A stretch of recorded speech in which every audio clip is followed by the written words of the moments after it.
A Polish woman. A Polish woman A woman who's claimed to be Madeleine McCann who claimed in an Instagram post who once went viral for claiming to be the missing Madeleine McCann. Claiming to be Madeleine McCann has... It's the police. Okay, police. I'm a police officer from the Madeleine McCann case. Okay. Why are you saying without any testing that I am not Madeleine when I clearly can remember some things because I got flashbacks? Welcome to my channel. If you're new here, hi, hello, welcome. I am Sherrilyn and I am so glad you found me. If you're not new here, welcome back. Thank you for joining me every single upload. You already know I love and I appreciate you and you and you and you and all of you so much. All right, today we are talking about the recent arrest of a woman who has claimed over the past couple of years that she is Madeleine McCann. The reason she has gotten arrested and why we're talking about her today is for stalking the McCann family. You guys, this is seriously so unbelievable. The rabbit holes I've been in, it's nuts. There's so much to go through, so we're going to get right into it. Before we do, let's do a quick riddle. Today's riddle is, I make two people out of one. What am I? While you think about that, I have a quick message for you. Thank you to our sponsor today, Skillshare. I have to say, after all of these years on YouTube, there is one thing that I've always wanted to crack. And I feel like this is for a lot of other creators, especially on YouTube, and that is thumbnails. Creating eye-catching thumbnails is such a huge part of getting our work seen, and I've definitely been wanting to get better at it just from like designing them and making something that pops and grabs attention, which is where Skillshare has been a game changer. If you aren't familiar with Skillshare, they are the largest online learning community for creatives with thousands of classes taught by industry experts. This is not just for YouTube. This is whether you're interested in film, illustration, design, even learning how to sew. There's literally something for everybody. It's the perfect resource to help you even develop a new skill. You can advance your career or just, try to explore creative passions and hobbies that you might be interested in. One class I have been loving is social media content creation in Canva from beginner to advanced by Maggie Stara. And she breaks down everything from branding basics, designing high quality graphics that make your content stand out, to licensing, psychology of colors, creating reels, GIFs, YouTube banners. Like the list goes on and it is gold. It's been so helpful for me in making not just my thumbnails pop, but also like my social media posts more engaging. And I know that it would be really great for anybody who's been also wanting to like get into social media. It's a great place to start. Not even just start, but don't spend years like guessing. You're going to start as a beginner and like feel very confident by the end of the class. The best part about all of this is if you're interested, the first 500 people who use my link in the description will get a 1-month free trial to Skillshare. So you can start learning today. And this is huge, you guys. Seriously, run, do not walk so that you can be one of those 500. I promise you will absolutely love this. So once again, that's the link in my description, and the first 500 people will get a 1-month free trial to Skillshare. Thank you so much, Skillshare, for sponsoring today's video. All right, so today we are diving into a lot of things, but we're going to start with one of the most well-known and heartbreaking missing person cases, the disappearance of Madeleine McCann. And then we will get into the recent arrest of the Polish woman who took to social media 2 years ago, claiming that she was the missing girl. Before we get into all of that, though, I do want to go back to May 3rd, 2007, which was the night Madeleine disappeared. Madeleine was just 3 years old when she vanished from a holiday apartment in Praia de Luz, Portugal. I'm sure anyone from Portugal who's listening is just like, Sherrilyn, no. I'm sorry. I try. So Madeleine was on vacation with her parents, Kate and Jerry McCann, and then her 2-year-old twin siblings, and they were with a group of their friends that had also brought their children along too. In total, I believe there were 8 children in the group and 7 parents, and the media later dubbed the adults the Tapas 7 because they were dining at the resort's tapas restaurant the night that Madeleine disappeared. The McCanns had arrived in Portugal on April 28th, and they were there for a week-long vacation. They were staying in apartment 5A, which was a 2-bedroom ground floor unit in the Ocean Club Resort. And Madeleine was sharing a room with her younger siblings. She was sleeping in a single bed near the bedroom door, and the twins were in travel cots that were in the middle of the room. Each night, the parents had all dined together at the tapas, and that was the same as the night that Madeleine disappeared. At around 8:30 p.m., the parents all tucked in their children into beds like they had all the previous nights prior, and then they met up for dinner, which was at the restaurant on site. So from that restaurant, they could see the top of the apartment, but not the doors.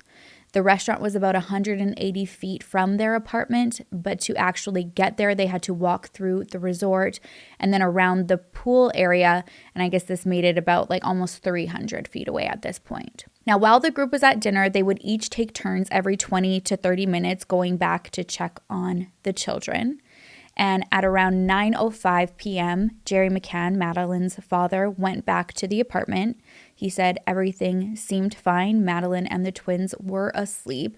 He did notice that the bedroom door was wider than he remembered, but just thought nothing of it and then pulled it closed, or just about closed, before he left and headed back to meet the group at dinner. A few minutes later, their friend Jane Tanner also left the restaurant to check on her child, and she said on her way there she saw a man carrying a young child in pajamas walking near the McCann's apartment.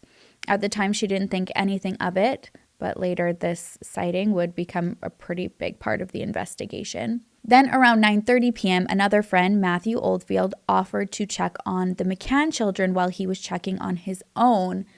And he said that he saw, again, that the bedroom door was wide open, but didn't go inside the room. He just listened, didn't hear anything suspicious, assumed everything was fine, and left. Then at 10 p.m., Kate McCann went to check on the kids, and this is when she discovered that Madeleine was gone. She said initially she didn't notice anything suspicious, thought the kids were asleep, and then there was this draft that kind of like was pushing the door shut while she was there, and it's that made her realize that the bedroom window and the shutter were open. So when she took a closer look, she saw that Madeleine's blanket and her cuddle cat were in the bed, but Madeleine was missing. She immediately ran back to the restaurant in a panic, shouting, "Madeleine's gone, someone's taken her." And at 10:10 p.m., Jerry rushed to the front desk to call the police. The resort activated the missing child search protocol, and guests and staff had searched the area until 4:30 in the morning, initially believing that she had wandered off and they were trying to find her nearby. By the morning, though, it was clear that this was a lot more sinister. Now, let's just briefly talk about how the investigation was handled. According to reports, Portuguese police did not secure the crime scene properly from the get-go. There were strangers and resort staff that were walking in and out of the apartment before it was sealed.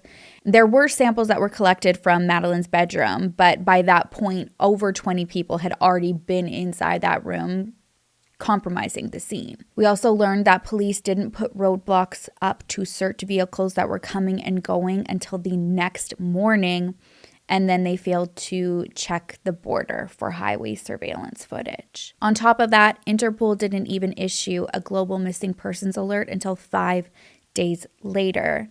And by the time they took Jane Turner's sighting of the man carrying a child seriously, this also was days later, and the trail had already pretty much gone cold. Now, there were suspects named. The first suspect that was publicly named was a man named Robert Mirat, who was a British-Portuguese man who lived about 150 yards from the apartment that the McCanns were staying in.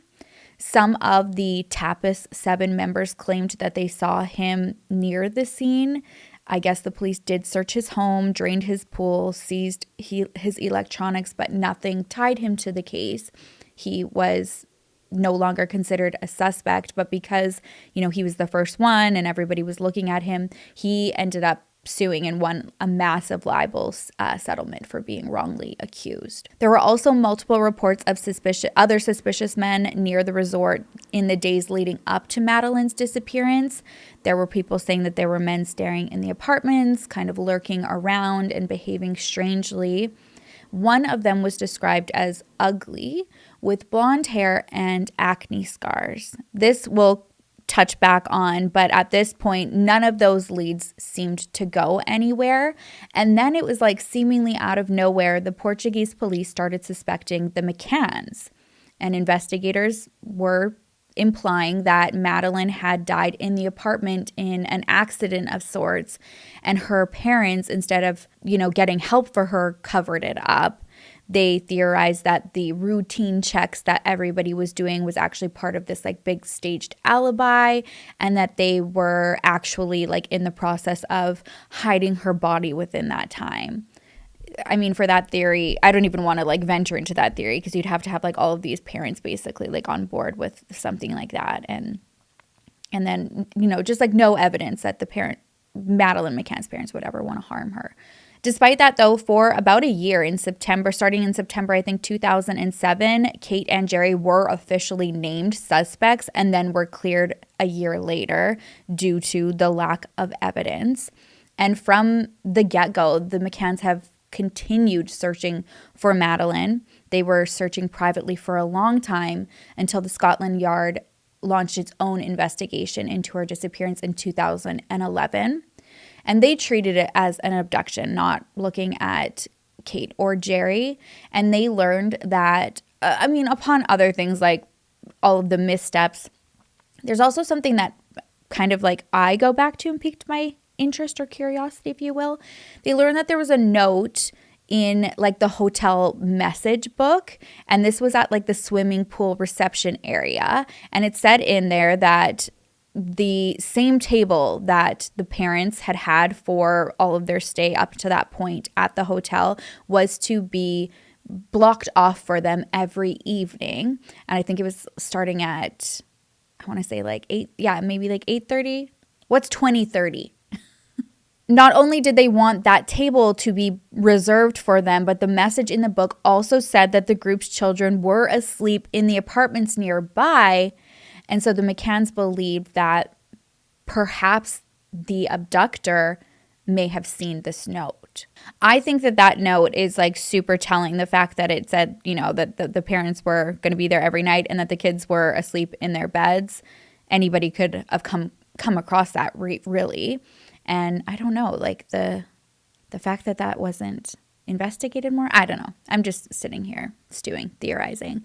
Anyways, despite like those types of like clues of being like, oh, like, yes, people could have known that, and not like throwing out speculation here about like anybody, like the staff or anything like that. But it's like an open message communication book. If somebody like came across that and saw it and were to read it, we have information right there, because I did see people dismissing, I guess, the abduction theories, because they were like, how would they know? Like, how would they know that there was kids and that the parents weren't in there? So that to me actually made a lot of sense. Despite that, though, the case went cold, well, still is cold. It's been cold for years.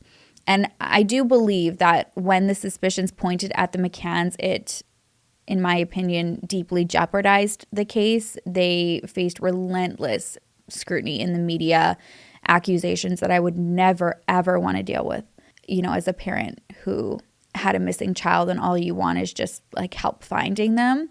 I guess the British tabloids went after them so aggressively that they also sued and then later won a libel settlement statement. So it wasn't until 2020 that a new suspect was actually named, and this was Christian Bruckner, a convicted sex offender who was living in a camper van nearby when the McCanns were at this resort hotel. So he was in a camper van near that resort at the time of Madeleine's disappearance. He also matched the description of this not so attractive blonde with acne marks on his face. Allegedly, a former girlfriend of his also reported that the night before Madeleine disappeared, he had told her he had a job to do in Praia da Luz and something horrible was going to happen and it was going to change his life. Given his criminal record, authorities, they believe he may be involved, but he has never been charged due to the lack of evidence. Although he is currently in prison in Germany, it's not for Madeleine's disappearance, it's for raping a 72-year-old woman in the same area. And he's set to be released this year, September, I believe, 2025. Now, there's also a possible link to him and another missing girl that German police are investigating. And I will get into that in a second because this actually ties all together. So now, though, here we are almost 2 decades later, and we still don't know what happened to Madeleine. We could go on for days about the theories, but in 2023, a 21-year-old Polish woman named Julia Wendell, or Julia Wendt, she goes by several different last names, she comes forward saying that she believed she had some answers as to what happened to Madeleine. She started an Instagram account called I Am Madeleine McCann, claiming that she was Madeleine McCann and she was pleading for a DNA test to prove that. She cited several reasons for her belief. She initially had alleged that she was abused as a child and didn't have memories of her childhood. She claimed that there were no photos of her before the age of 4, nor any photos of her mom being pregnant with her. She also has a similar spot, a mark on her right eye, and Madeleine did as well. And she said that whenever she would ask about her childhood, she felt like her questions were just kind of brushed off, and that a daycare teacher allegedly told her that she had not been there like from the start of the school year, but she joined later. And so it was like kind of like all of a sudden, like she wasn't there, and then all of a sudden she was brought into school and started like later at the end of the class, or started later than the other students did. And so to her, it made her think like, oh, I must have been like brought to this family, and then they like put me in school. To be very honest, when I heard about this 2 years ago, I just off the bat, I didn't even need to like see a side-by-side of her with Madeleine. I was like, there's no way.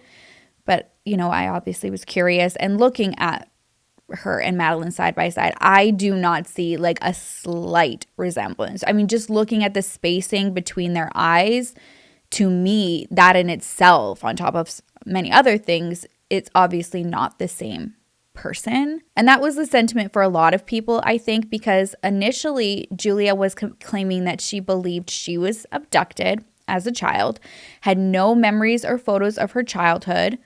And people started digging deeper into things and pointing out the same thing. Like, I don't see it. We don't see it. But they started saying that she strongly resembled a missing German girl named Inga Gehricke. I'm so sorry. And she had disappeared on May 2nd, 2015. This was almost exactly 8 years after Madeleine's disappearance. So it was like, while this is kind of unfolding in real time, everyone's like, I don't see the Madeleine thing, but hey, have you heard about this? Like, she might be onto something here. Like, the abduction theory, you know, at the very least could be true. So like Madeleine, Inga was a young girl with blonde hair, blue eyes, and she was with family and friends and vanished without a trace. This was in early May of 2015. Inga, her parents, and her 3 siblings had spent the day with family and friends for a picnic. And, you know, I think it sounds just like kind of almost like a mini, like outdoorsy camping picnic day. And this was in the northern Germany's Saxony-Anhalt state. I'm really killing it today, guys. I'm so sorry. According to reports, this was like just about like as the sunset was approaching, so they were going to be getting ready to have their dinner, and several of the children, including Inga, had gone off into like this little wooded area that was nearby to get firewood so that they could have like a fire as the adults were preparing the meal. And so this is just a brief window of time, and during that time Inga vanishes. Investigators and family, they searched the area thinking that she maybe got turned around and lost, and that they, just wanted to go and find her, and that she's like probably just sitting somewhere in this wooded area waiting for them, but there was no sign of her anywhere. After almost 2 years of looking into her disappearance, the German police decided to close the case in 2017, which obviously was a huge heartbreak for Inga's family. And then there was a lot of outrage publicly as well, because there were two what seemed to be promising suspects that were briefly investigated.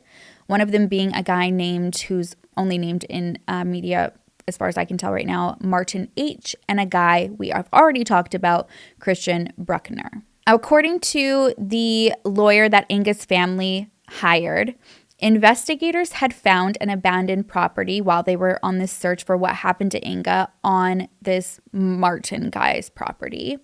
And this guy is a convicted PDF file, if you know what I mean, sicko. And inside this property, police, it sounds like a horror movie is what it sounds like. They found these bricked windows, soundproofed doors, and countless mattresses placed inside this basement dungeon is what they described it as. This dungeon could only be reached through this small hatch that they estimated to be 40 by 40 centimeters. And they also discovered a bunch of full bondage kits, copious amounts of sex toys.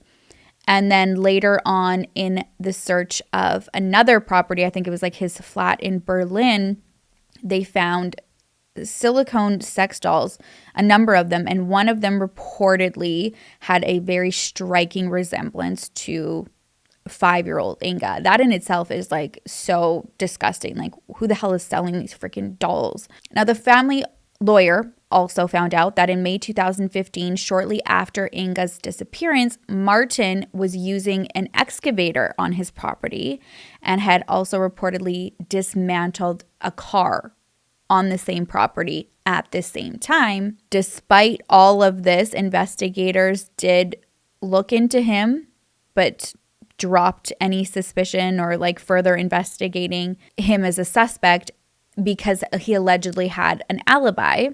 I don't know what that alibi is. I don't think that it's been released because of the possibility of everything being connected. I have read that the lawyer for the family, though, doesn't believe the alibi and thinks that, it's pretty doubtful and that there are possibly ways to discredit. Now, there's also Christian, who's a suspect in Inga's disappearance, the same suspect in Madeleine's case. And at the time of her disappearance, he was living in a caravan at the site of an abandoned factory, which was 68, almost 70 miles from where Inga vanished. Unfortunately, though, it took investigators too long to, get to him to search. By the time they were able to search his van, it was 8 months later and it was completely dilapidated. They did come up with something crucial, though. It's very crucial and should have held a lot more weight and him to be held accountable for. While they were searching for Inga and they found this van and they were doing that whole investigation, they were digging holes around that area, hoping to, maybe come up with a sign of Inga's remains. They didn't find Inga, but they did find a stash of USBs with horrific, vile child abuse on them that belonged to Christian. Now, I guess he was prosecuted over the images, but then not charged in Inga's disappearance. And I understand that. It's okay, there wasn't anything to tie him to Inga, but there's these terrible things here that he's going to be prosecuted for. Why is he going to be out in public this year? And it's not even relating to this. They're saying he was already prosecuted, but now he's in prison for, raping an elderly woman. And he's this type of person, he has this track record. You guys, I don't get it. Jurassic Jail. Where are we at with finding? We need funders, you guys. We need funders. We got to figure this out. I'm so serious. like hell, it just doesn't seem like enough. You know, it's like first deal with the Jurassic jail, and then like that's where you'll end up once the T-Rex gets you and like shreds your head off. This, I feel like I don't even have to make a disclaimer, but this is a joke. I don't know. Protective language? I don't know. Anyways, this is ridiculous. I did come across a recent article just from the beginning of this February. If you are watching in the future, I'm referring to February 2025. And it did say that police are reopening the case with a fresh look, Inga's case. And it seems like they are starting back at Christian. Great place to start, in my opinion. Also, the dude with the dungeon. I'd love to like be able to like see more records about him to see. He sounds like he needs to be locked up as well. Like insane. What the fork is wrong with people? Okay, back to Julia. I will admit, when I did first see her, I thought, okay, yeah, Julia is a dead ringer for Inga. I was actually shocked by it. I'm like, oh my gosh. Yes, now I'm understanding why people are continually bringing her up. But Inga was 5 when she went missing, which would make her 15 now, and Julia is 23. The whole thing has been, no other way to put it besides like a shit show. And I guess you could say like, oh, maybe she was, Julia was told that she's older than she actually is. I no longer believe that she is Inga, even though as children they look a lot alike. And that is because even though she said that she's like never seen photos of her like young or her mom pregnant, that's not the case. The family has made several statements saying that they love her. They don't, know why she's doing this. They said that she has been known to lie a lot in the past and that it's always been like her goal to be famous, and they just think like she's definitely going about getting that attention the wrong way. They have released a couple photos to show her as a baby and, like as a toddler. But I understand where they're like, we're not just going to like give everything, like just put our whole like life and family out there when we know the truth and we've already given it to police. And in the middle of all of this, it's like you've got the McCanns who, when they heard about her claims right off the bat, they did not believe that this is Madeleine. I'm sure like it's the same sentiment as most of us had when you see her. It's just like it's not her. Just I've seen photos, like the McCanns don't release photos of their twins, and I absolutely understand because you wouldn't want like anybody seeing the female twin and assuming that it's Madeleine. If they were to like see her on the street or something like that, they look a lot alike. They look like Madeleine, I will say that. And so you can kind of like get an idea of what she would look like as an adult or, like as a teen by this point. But Julia looks nothing like the twins. And so I'm sure that that's what the McCanns thought. So they did not provide Julia's team. She had gotten a team together when all of this kind of like broke, and they were wanting DNA from them. And they're like, absolutely not. Like, we're not just like handing over our DNA to you guys. So she ended up taking a 23andMe test instead. And the results, they were read on none other than Dr. Phil, who, are we surprised, jumped on the opportunity to exploit anybody. Again, it's every episode. Because of course he did, I've got so much to say about that dude, but it's another time, all right? Like the majority of people suspected, just by looking at her, she was almost 100% Polish. Her tests indicated that she had ancestry from some ancestry, I think, from Lithuania and Russia, but absolutely no British or Portuguese heritage whatsoever, which conclusively ruled out any possibility that she was Madeleine McCann. And after this, Julia's family, again, like they're like, okay, they're hoping that this would have been enough. They'd already made a statement, didn't want to like get too, I guess, aggressive in the media, because they wanted Julia to stop and to like come back home. So at this point, again, they release another statement saying like, this is, you know, we're not surprised at all. We know that she is our family, that she was not abducted, like that her mom gave birth to her. And when you see photo of her mom, they look so much alike. Like Julia looks like her mom, the birth mom, not Madeleine McCann's mom, who she claims that she's the daughter of, like her mother. She looks identical to. And last I kind of saw about everything, her family was pleading for her to come back home, saying like, you know, this is not the way to go about things and to, you know, get attention. And we don't know what is going on here, but not only are you hurting the McCann family, you're hurting yourself, and you're hurting yourself mentally on top of everything else, right? Like there's something going on. We need to fix this. She did not end up going back home. Instead, she stayed with somebody at the time who almost upset me just as much as Dr. Phil. Her name is Dr. Fia Johnson. Some people know of her. I had never heard of her until this, and I was like, oh my gosh.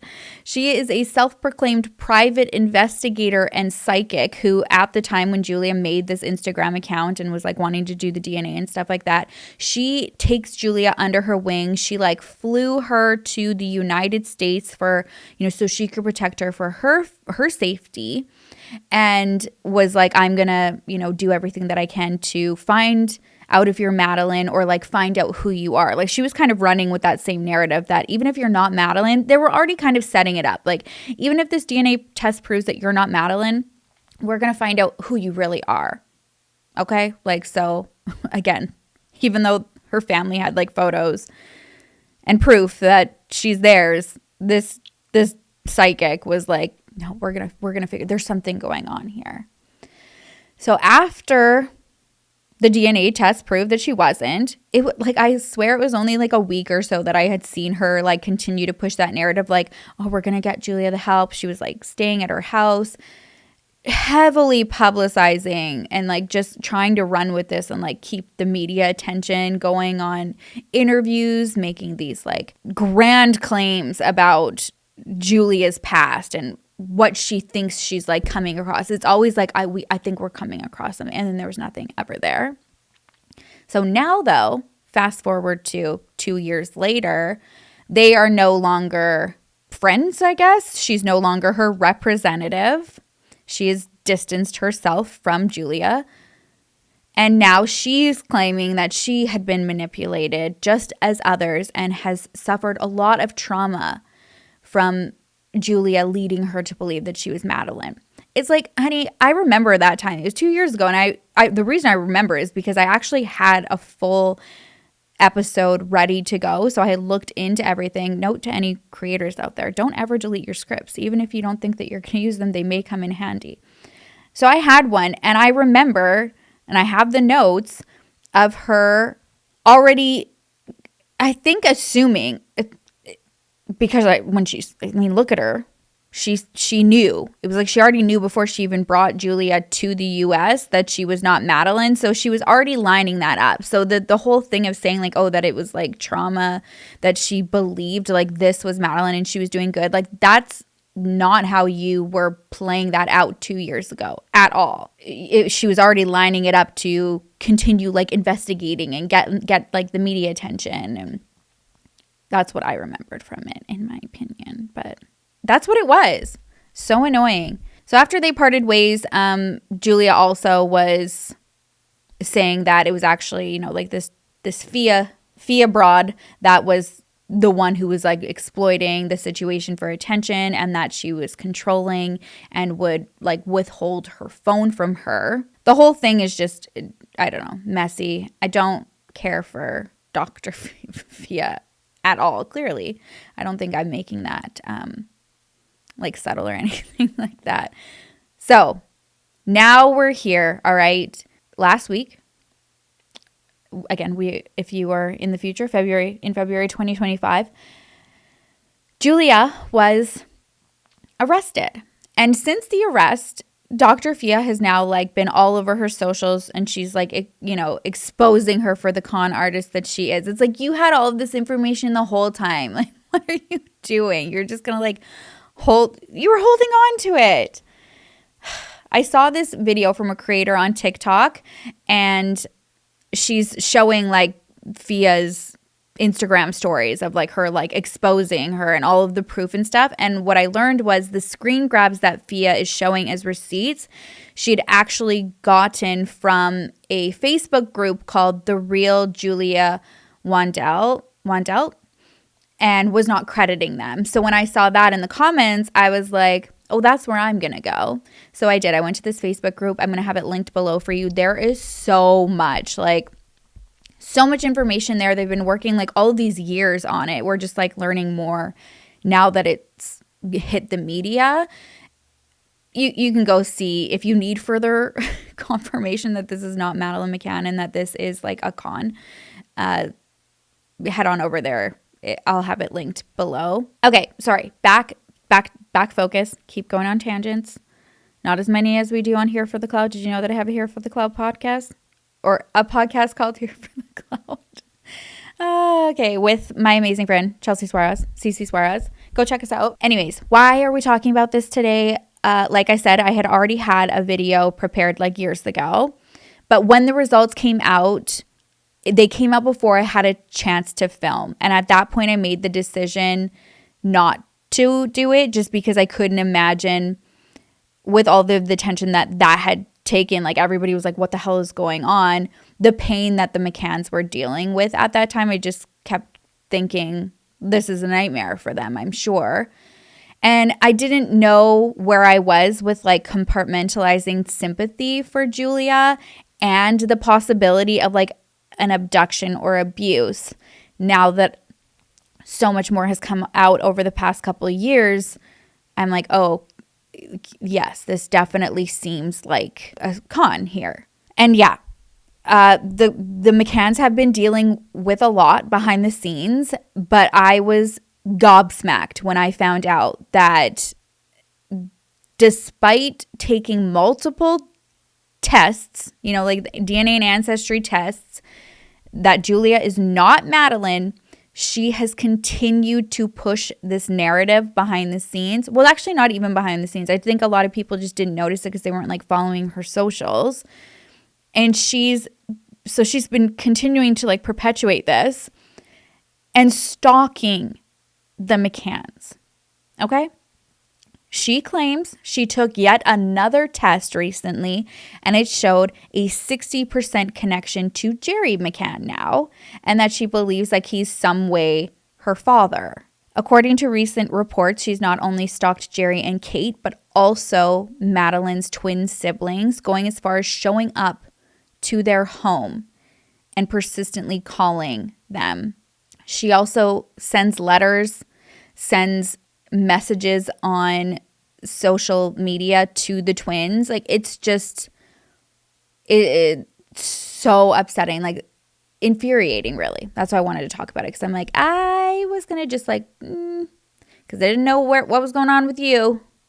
Now this is not freaking okay. Like, this is so messed up. And the thing that is so upsetting is that the police on Madeleine's case in the UK have already been in contact with her so many times. She's always saying like, oh, no one wants to talk to me. They have spoken to her countless times and said that she needs to stop.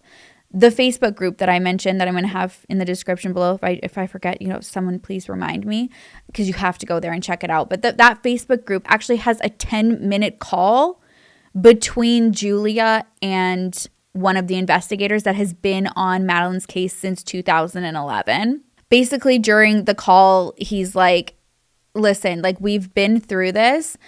You are not Madeleine. She kind of argues with him and says, like, that she wants her DNA tested against like what's already in Madeleine's file.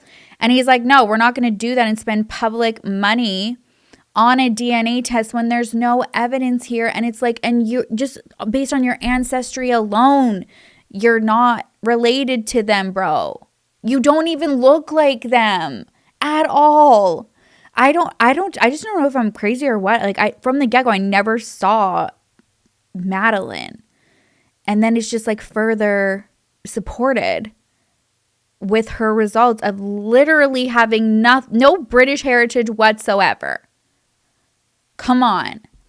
So he just says, like, on the phone call, we can insert like a clip for you to hear a little bit, but basically, like, you're not Madeleine. This needs to stop. You need to leave this family alone. We know that you are not Madeleine McCann, okay? And you're not the first person. And then she like accuses him of like threatening her and blackmailing her. And he's like, I am not blackmailing you by saying like to leave them alone. Like, these are the facts. I cannot tell you everything that we have because this is an open investigation, but based on what like we do have in evidence, it further proves you are not her. You're not her. So yeah, he just basically is like, I'm not blackmailing you at all. I am just like giving you advice to stay away from them because this is not okay. And then basically says, you know, like, I'm sorry you can't get past this and that you're not her, but you're not. And we got to go. They also have audio from Julia and one of her fans. I'm going to put air quotes here. It's a woman named Erin Sprague, who's actually the woman that she was arrested with. But this is audio that they have from, I think, December 7th of them ambushing Kate and Jerry outside of their house. Only 2 minutes. I understand you. I do, but I don't need this. Sorry. But I'm not lying. I'm not lying. Not my daughter. I'm going to call the police. Call the police. This is private property. I'm not lying. Please, I have DNA. I'm going to the police and they'll sort it out. You're causing us a lot of distress. No, don't shout the case. I'm here crying. I told you so. I couldn't remember, Kate. How we get this crazy? They lied about me. And we get to say that. They lied about me like they lied about you. I will show you. Like, this is the one thing. Let me show you. You guys went there. And then even this Karen girl, like she's, sorry to any other, like, lovely Karen, but Karen is not doing the Karen name and interpretation like any positives here, okay? She was like yelling at Kate, being like, why won't you just hear this? Why won't you listen to her? And then Julia's like heard in the audio being like, oh, don't yell at her. And she's like, she's your daughter. And she's like, that's not my daughter. Stop. And then wanting to call the police and stuff. It's heartbreaking when you put all of this together and then just like sit back and again think about the fact that these are real people. This is real pain, real heartache. And then you've got somebody like this who just will not give up, stalking you, being like, I'm your daughter, like, just talk to me. That she needs to be locked up, which, I mean, that's why we're talking about it. But like in like a padded room at this point. This is coming from somebody who's like been in a padded room. Okay? At the end of the day, there's just so many problems here. Not just the fact that she has now had like so many people tell her and proof that she is not Madeleine, but just continues to do this to the McCanns. She's also finding people to believe her lies and stories and then perpetuate to this like harmful narrative, and having, you know, her supporters literally go with her on scene to stalk this family. So we know that Fia is, you know, she's dropped. They don't have any ties. But apparently Julia now has a new representative. His name is Surjit Sinclair. And he's made statements on her behalf. And now with her recent arrest, he said that he doesn't know why she was arrested, because she had never intended to run into the McCanns and that there was a place for her to go when she went to the UK, which is BS, because we have the recordings of her approaching them in the past, and then also comments of her supporters online talking about planning a protest on the road that, like, or on the street that the McCanns live on. It's insane. I say this with a very firm but compassionate heart. You do not need a representative for you. You need psychiatric help. That's what you need. Like, this is not okay. I do not believe the narrative that this representative is trying to say, that she was just there to go for a little vacay, because it was on February 19th, Julia and Karen, again, were the ones that were arrested at the Bristol airport. That's the same woman that was with her in December going to the McCann house. So yeah, I don't buy it. And then according to social media, it looked very much like they were, wanting to like make a scene, get more people like on their side to like make the McCanns talk to them. It's just, it's awful. So they were arrested at the airport for stalking the McCanns from January 2024 to February 2025. Julia is allegedly facing potentially 12 months in prison or a fine. Like I said, I also believe that an extensive therapy needs to be tacked on as well. And from what I know, Karen has been released on bond. So Julia's still in jail, but Karen, she's released on bond. All this being said, you guys, please do not, I know I'm like so mad and stuff like that, but that doesn't make me like go to these people and like interact or engage with them, because that's not helpful at all. Like, do not go to any of these, Julia's page, it's Karen's page, or any of like these supporters who are still like pushing this narrative. There are always going to be people like that who just do not want to look at the evidence and see like that there's no case here. Like, this is not, I get that people want to be a part of something. Like, can you imagine being a part of finding Madeleine McCann and she's alive? That's not what's going on here. And then when there's that much evidence and proof in your face and you're still turning a blind eye to it, there's nothing we can say or do to change that. At the end of the day, she profits off of this. Julia does. She's played the victim, that she's lost her family, lost her friends. She even said her boyfriend left her, yet her family is constantly making pleas for her to come back home, to get help, that they love her.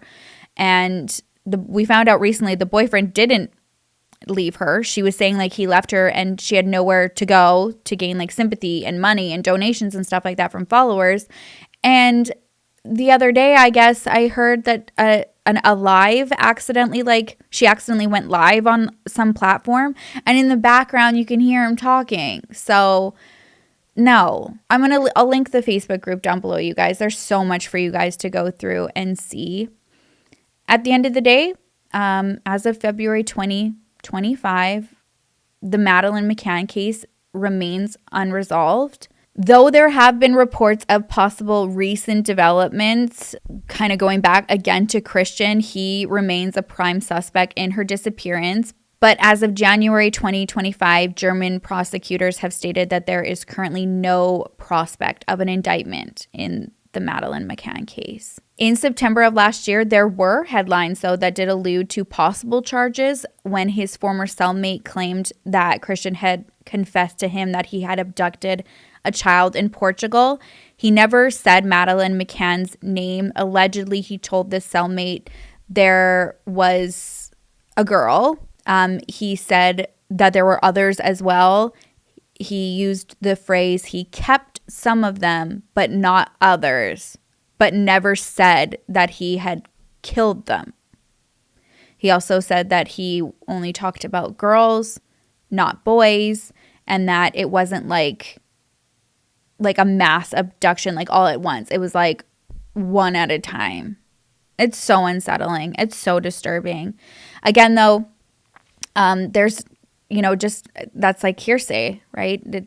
He can't be charged with anything. At the end of the day, if he's not the one to confess and actually provide proof that he was the one, even with a confession, like they would need proof, whether that's like a body or like more details that haven't been released to the public. So when you think about that too, like there is still an investigation ongoing. And then this one just comes in and is like meddling in, trying to like make it all about her. Like, what are you doing? Julia, go get help. This is so insane to me. The whole situation. Christian, you need to stay behind bars too. Like, why is he coming out in 2025? That makes no damn sense. It's so upsetting. It's so upsetting that this is like all of this like tied together. I think about the McCanns so much. Now, I think about Inga too. I'm like, who does, it just takes literally a monster, freaking monster. All of them need to go to Jurassic jail. Who does this to children? Who? I have to go. I'm just getting so upset. I hate that feeling too, like of just wanting answers. I can't even imagine like for the family after all of these years wanting answers, having someone like this come and exploit. Because I'm not going to lie. When I first heard about this 2 years ago, there was a point of me that was like, oh, okay, like she must like clearly believe it. And I like felt for her. And then I thought there was probably more to her story. And then once you look at like all of the evidence, it's like, no, it's like almost like based on like statements from like Julia's like friends and family, it's looking like she knew that she wasn't Madeleine from the get-go, which makes it so upsetting. I'll leave a link to that Facebook group though, so you can go through it yourself. Please, again, someone remind me if I forget. Very kindly, please. I'm sensitive. I'm getting less sensitive, but you know. Okay. That's it for me today, you guys. If you haven't already, please don't forget to like and subscribe. It means the world to me. I love and I appreciate you so much. The answer to today's riddle, quick refresher. I make 2 people out of 1. What am I? And the answer is a mirror. I know there's lots of smarty smarts out there who already got it. Oh, and I love that you guys like got the June's Journey one with like being able to like write everything out. I gotta find more like that. That was really fun. I gotta reach out to them, see if we can come up with more like that, because that was really fun to do. All right, I will see you in the next video. I will miss you terribly. Until then, make sure to love each other, love yourself, and I will see you soon.